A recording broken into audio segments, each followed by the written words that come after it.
हमने periodic table का ज्यादातर नक्शा समझ लिया है, लेकिन अब एक सवाल बाकी है। आखिर ये कुछ अनासिर पीरियोडिक टेबल के बिल्कुल दरमियान में क्यों रखे गए हैं? चलें आज मिलकर इस राज से भी पर्दा उठाते हैं। तो सबसे पहले आइए टेबल के इस दरमियानी हिस्से पर तवज्जो मरकूज करते हैं। इस जगह को एक बहुत ही खास नाम दिया गया है और ये हैं ट्रांजिशन एलिमेंट्स। अब आप सोच रहे होंगे कि इन्हें यहाँ क्यों रखा गया है, तो सुनिए। इसकी वजह इनकी कुछ ऐसी खास खुसूसियात हैं जो इन्हें बाकी सब अनासिर से बिल्कुल अलग बनाती हैं। पहली बात तो ये है कि ये बहुत मजबूत और चमकदार होते हैं। सोचें, ये इतने सख्त हैं और इनमें एक खास धाती चमक होती है। और इससे भी ज्यादा दिलचस्प बात यह है कि ये बिजली को गुजरने का बेहतरीन रास्ता देते हैं, यानी ये बेहतरीन कंडक्टर हैं। आप समझ लें कि ये बिजली के लिए एक सुपर हाईवे की तरह हैं। तो इन सब बातों का क्या मतलब हुआ? मतलब बहुत सीधा है। चूंकि ये इतने मजबूत हैं और बिजली भी इतनी अच्छी तरह गुजारते हैं, इसीलिए हमारी रोज़मर्रा की ज़िंदगी में इनका इतना इस्तेमाल है। हमारे औजार, बिजली की तारें और यहाँ तक के सिक्के सब इन्हीं से बनते हैं। बहुत खूब, दरमियानी ब्लॉक का राज तो हल हो गया, लेकिन मिशन अभी खत्म नहीं हुआ।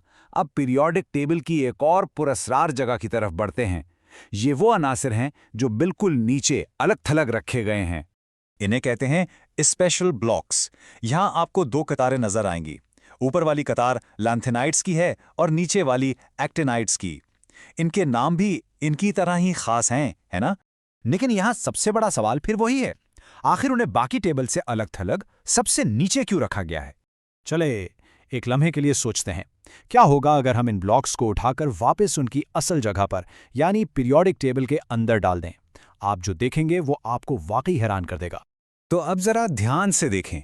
जैसे ही ये अपनी जगह पर वापस जाते हैं, टेबल की पूरी शक्ल ही बदलना शुरू हो जाती है। देखा आपने टेबल कितना लंबा और चौड़ा हो गया है?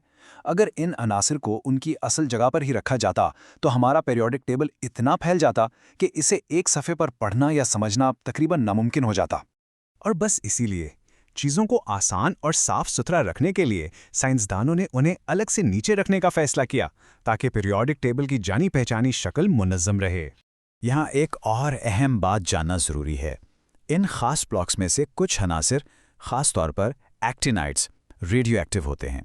इसका मतलब है कि इनके साथ काम करते हुए बहुत ज़्यादा एहतियात की ज़रूरत होती है। तो इन तमाम राज़ों को जानने के बाद हम किस नतीजे पर पहुँचे? यही कि पीरियोडिक टेबल की ये जो शक्ल है, ये कोई इत्तेफाक नहीं है। इसकी हर चीज़ के पीछे एक बहुत गहरी और ज़बरदस्त मंतिक छुपी हुई है। अब हम ये बात अच्छी तरह समझ गए हैं कि पीरियोडिक टेबल की शक्ल को कितनी जहानत से डिज़ाइन किया गया है। हर उनसर की जगह सोच समझ कर रखी गई है, ताकि हमारे लिए अनासिर की दुनिया को समझना आसान हो जाए। तो आज का खुफिया कोड लॉक कर लें, दरमियान में ट्रांजिशन, नीचे खास ब्लॉक्स। आज का मिशन तो कामयाब रहा, लेकिन हमारा अगला मिशन इससे भी बड़ा है। अब जबकि हम टेबल की बनावट को समझ चुके हैं, तो सवाल ये है कि इस पूरे टेबल को पढ़ा कैसे जाता है। ये राज हम अगली बार जानेंगे।